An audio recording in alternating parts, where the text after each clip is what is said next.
Okay guys, तो अब हम पढ़ लेते हैं solution of a quadratic equation by factorisation method. अभी तक हमने काफ़ी कुछ पढ़ा क्वाड्रेटिक इक्वेशन के बारे में, उनकी जनरल फॉर्म के बारे में पढ़ा, हमने उनकी डिग्रीज़ के बारे में पढ़ा। और अब हमारा नेक्स्ट जो टॉपिक है वो है how we can find out the roots of a quadratic equation by factorisation method. तो आइए देखते हैं इसके कुछ एग्जांपल्स। चलिए बच्चों, तो देखिए यहाँ पर मैंने एक इक्वेशन लिखा हुआ है 2x² minus 5x plus 3 equals to 0। तो ये आपका एक पहला इक्वेशन है। अब हमें क्या करना है कि इसका हमें फैक्टराइजेशन मेथड से सॉल्यूशन निकालना है। तो मैं आपको कुछ एक चीज़ बता देता हूँ। इसका बहुत ही आसान तरीका है फैक्टराइजेशन मेथड का। सबसे पहले तो आपको क्या करना है, कोई भी आपको क्वाड्रेटिक इक्वेशन दी हुई है, अगर वो आपकी इक्वेशन स्टैंडर्ड फॉर्म में नहीं है, स्टैंडर्ड फॉर्म का मतलब सबसे पहले आपका x² वेरिएबल आना चाहिए, उसके बाद आप लिखेंगे bx, उसके बाद c। तो मान लीजिए ये equation 2x² minus 5x plus 3 इस तरह से ना लिखकर इस तरह से लिखी होती 2x² प्लस 3 इक्वल्स 5x। ठीक है, अगर ये इस तरीके से लिखी होती यहाँ पर इक्वल्स 5x, तो आपको क्या करना था? तो अगर हम यहाँ देखें तो आपको क्या करना था, आपको सबसे पहले इस इक्वेशन को देन लिखना है स्टैंडर्ड फॉर्म में। ठीक है, तो ये स्टैंडर्ड फॉर्म होती है। अब जब आपने इसे स्टैंडर्ड फॉर्म में लिख लिया तो उसके बाद आपको पता है कि आपको x² का कोफिशिएंट निकालना है, वो होगा a, राइट। उसके बाद x का कोफिशिएंट क्या होगा, वो होगा आपका b, और कांस्टेंट आपका c, ये हो जाएगा 3। तो अगर मैं यहाँ से इसे कंपेयर करूँ तो आपका x² का कोफिशिएंट कितना हुआ, a, उसकी वैल्यू आई 2। ठीक है, उसकी वैल्यू कितनी आई 2। उसके बाद अगर आप c की वैल्यू उठाएंगे वो कितनी आई 3, राइट। अब आपको इनका प्रोडक्ट करना है, आपको बाहर बाहर की ये जो वैल्यूज़ हैं, बाहर बाहर की वैल्यूज़, राइट, ये जो आउटर वैल्यूज़ हैं इनका प्रोडक्ट करना है। तो इनका प्रोडक्ट कितना आएगा, 2 3 जा 6। अब इनका प्रोडक्ट आपके पास आ गया 6। अब आपको 6 के ऐसे दो फैक्टर करने हैं। ये हमने बहुत सिंपल इक्वेशन लिया, आगे हम थोड़ा कॉम्प्लेक्स इक्वेशंस भी लेंगे। अब आपको 6 के ऐसे दो फैक्टर करने हैं जिसका सम, जिसका प्लस या माइनस, उन दो फैक्टर्स का प्लस या माइनस सम, या अगर आप उसका सम करें या सब्ट्रैक्शन करें, उसका एडिशन या सब्ट्रैक्शन आपका उसका टोटल 5 आना चाहिए। अभी आप प्लस माइनस इसके ये सारे सिंबल्स भूल जाइए, सिर्फ नंबर पे ध्यान दीजिए। ठीक है, तो 6 के दो फैक्टर 2 और 3 होंगे, अभी तो 2 और 3 होंगे, सिंपल इक्वेशन। तो हम क्या करेंगे, अगर 2 में आपने 3 का एडिशन कर दिया तो वो 5 आएगा। ठीक है, तो वही आपका ये नंबर आ गया। तो अगर आप देखें तो हमने क्या किया, हमने सबसे पहले तो इक्वेशन को हमने क्या करा, स्टेप 1 हमारा क्या था कि हमने इसे स्टैंडर्ड फॉर्म में लिख लिया। ठीक है, देन उसके बाद हमने बाहर बाहर की वैल्यूज़ का मल्टीप्लाई किया, बाहर बाहर की वैल्यूज़ का हमने मल्टीप्लाई कर दिया। मल्टीप्लाई करने के बाद जो हमारा प्रोडक्ट आया, उस प्रोडक्ट के हमने ऐसे फैक्टर किए जिसका सम या सब्ट्रैक्शन इस प्रोडक्ट के बराबर, इस प्रोडक्ट नहीं, इस बी कोफिशिएंट के बराबर आए, राइट। तो ये हमें सिर्फ इतना सा इसमें स्टेप्स हमें लेने थे। तो अब अगर हम देखें, अब 2 और 3 अगर यहाँ पर मैं जाऊँ, 2x², मैं आपको इसका बहुत ही ईजी तरीका बताऊंगा जिससे आपको ये माइनस प्लस का कन्फ्यूज़न भी नहीं रहेगा। आप माइनस बाहर का बाहर ही लिख दीजिए। क्या मैं 5 को 2 + 3 लिख सकता हूँ, लिख सकता हूँ या नहीं लिख सकता, ये बताइए। लिख सकता हूँ ना।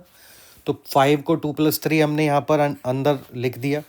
और अगर मैं नेक्स्ट स्टेप में 2x² माइनस, अगर x की मल्टीप्लाई अंदर कर दूँ तो ये हो जाएगा 2x + 3x + 3 हो जाएगा ना। एंड देन मैं क्या कर सकता हूँ, 2x² minus 2x minus 3x + 3 भी लिख सकता हूँ इसे, राइट। अब इसमें हम एक और चीज़ क्या कर सकते थे कि हम 2 की जगह 3 लिख देते, 3 की जगह 2 लिख देते, तो वो हम खुद से ही उस इक्वेशन को कॉम्प्लेक्स बना लेते। तो इतना हमें थोड़ा सा अपना कॉमन सेंस यूज़ करना है, हमें दिख रहा है क्योंकि ये फैक्टर हम आगे लेंगे, आप समझ जाएंगे उसे। अभी मैं उस चीज़ पर बाद में आऊँगा, पहले हम इसे सॉल्व कर लेते हैं। तो अगर हम यहाँ से 2x कॉमन लेते हैं इस पार्ट में से, फर्स्ट पार्ट में से अगर हम 2x कॉमन लेते हैं यहाँ पर, तो यहाँ कितना बचेगा हमारा x, और यहाँ कितना बचेगा -1, राइट।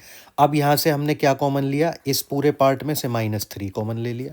तो जब -3 कॉमन लेंगे तो यहाँ कितना बचेगा x, और यहाँ कितना बचेगा -1, क्योंकि माइनस माइनस की मल्टीप्लाई करेंगे प्लस हो जाएगा, 3 बन जा 3।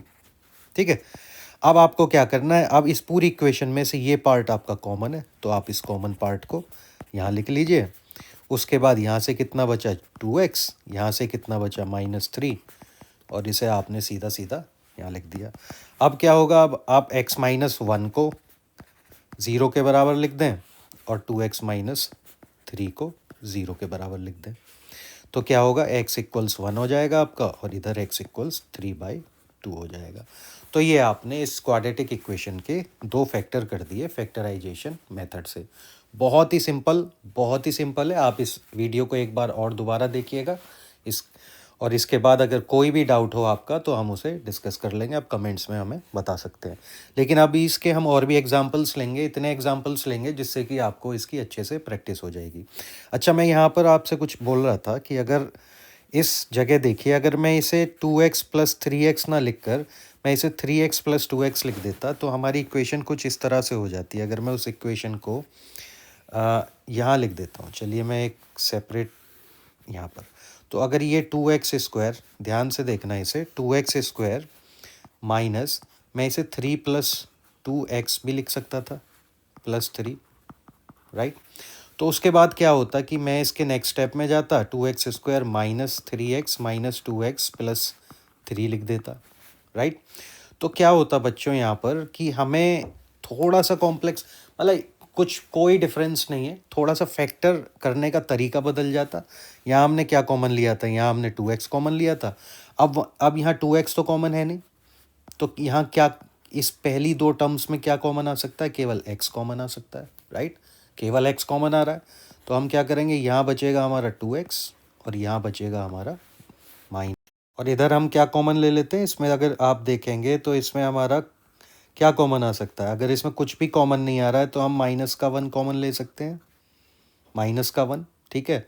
तो अगर हम यहाँ -1 कॉमन लेंगे तो ये क्या होगा, 2x, ये कितना बचेगा, -2x में से -1 कॉमन ले लिया तो 2x बचा। और इधर अगर हमने 3 में से -1 कॉमन लिया तो अगर इसे हम -3 लिख देंगे, -3 लिख सकते हैं या नहीं लिख सकते, -3 की मल्टीप्लाई, अगर -3 की मल्टीप्लाई आप -1 में करेंगे तो 3 आएगा, जो कि ये वैल्यू है यहाँ पर, और इसे आगे क्या कर देते हैं, 0। तो अब क्या करेंगे, ये जो 2x - 3 है आपने इसे कॉमन ले लिया, राइट। और उसके बाद आपका इधर से x बचा, इधर से -1 बचा, वो आपने यहाँ लिख दिया। उसके बाद क्या करते हैं आप, 2x - 3 को इक्वल 0 कर देंगे और फिर x - 1 को 0 के इक्वल कर देंगे। इधर से x की वैल्यू 3/2 आ जाएगी और इधर से x की वैल्यू आपकी बच्चों 1 आ जाएगी। तो अगर आपने देखा दोनों ही, मतलब थोड़ा सा क्या हो जाता है, ईजी हो जाता है कि अगर आपको दिख रहा है कि आपको फैक्टराइजेशन मेथड ही करना है तो क्यों ना मैं इसे इधर ही 2x लिख दूं, तो ईजिली 2x कॉमन आएगा। थोड़ा सा सिंपल हो जाता है, लेकिन इससे कोई मेजर डिफरेंस नहीं आता। जस्ट हम आपको इसे दिखाना चाहते थे कि इसमें थोड़ा सा क्या डिफरेंस हो जाता है जब आप फैक्टर लेते हैं, ठीक है। तो ये था आपका फैक्टराइजेशन मेथड, बहुत ही सिंपल। आपको सबसे पहले इक्वेशन को अपना स्टैंडर्ड फॉर्म में लिखना है। स्टैंडर्ड फॉर्म में लिखने के बाद आपको ये बार बार के जो कॉन्स्टेंट्स हैं इनकी मल्टीप्लाई करनी है, a × c। तो आप 2 की गुणा 3 में करेंगे तो क्या आएगा, 6 आएगा। उसके बाद जो ये प्रोडक्ट आपका 6 आया, इसके 2 ऐसे फैक्टर करने हैं, इस 6 के 2 ऐसे फैक्टर करने हैं जिसका सम या सब्ट्रैक्शन, उसका प्लस या माइनस, उसका एडिशन या सब्ट्रैक्शन, उसकी वैल्यू 5 आए, उसकी वैल्यू क्या आए, 5 आए। आपको ये माइनस पे ध्यान नहीं देना है जब आप इसे यहाँ पर सॉल्व कर रहे हैं, ठीक है। उसके बाद आप देखेंगे कि 2 और 3 उसके फैक्टर थे तो उनका एडिशन 5 है, तो उसे हमने क्या किया, 2x² लिखा, या माइनस को हमने बाहर ले लिया, कम्प्लीटली बाहर, और अंदर जो 5 था, 5 को हम ईजिली 2 + 3 लिख सकते हैं, राइट। 2 + 3 लिखा, उसके बाद हमने सिंपल सारे स्टेप्स फॉलो करके अपनी इक्वेशन को सॉल्व कर लिया, वेरी इजी। ठीक है बच्चों, अब इसके बाद हम इसके कुछ और एग्जाम्पल्स लेंगे, तब तक आप अपने आप भी इसकी प्रैक्टिस करिए और हमें बताइए कि आपको कुछ समझ में आ रहा है या नहीं आ रहा। ठीक है बच्चों, गुड लक।